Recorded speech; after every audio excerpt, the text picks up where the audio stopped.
What happens if you don't rebuild after a fire?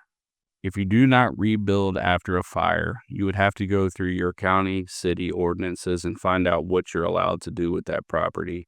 In most cases, there are stipulations on whether or not that property can stay the way it is for a certain amount of time, whether it would have to be torn down or whether that property would have to be sold to another company, maybe a third party company. You would have to reach out to your local council in that matter. Is it safe to sleep in a house after a small fire? I would highly recommend not sleeping in the house after a fire.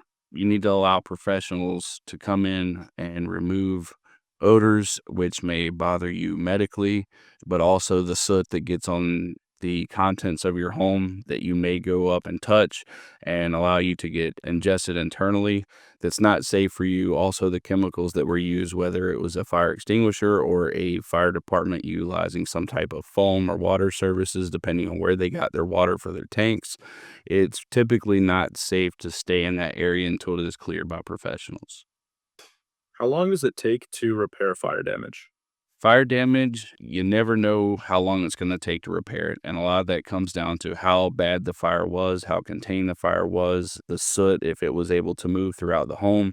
A lot of the times, if your doors are closed, the soot will remain mostly within the confined area of where the fire started. But if your doors are open, the soot moves throughout the house. If it moves throughout the house, there's a cleaning process that has to happen, if not a replacement that has to happen in some of the drywall that comes in your home. So the best bet is to just understand and work with your restoration company because it could be anywhere from a couple of weeks to repair a simple laundry room that had caught fire all the way up to several months to a rebuild to a brand new house. So it's very hard to tell how long that would take.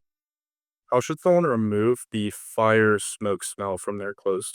To remove the fire and smoke smell from your clothes, the best thing that you can do is trust a company like us or another professional cleaning company to take care of it. There are a lot of chemicals that are involved in firefighting and also chemicals within your home that may leak onto those clothes that could cross contaminate other clothing within your washing machine and dryer.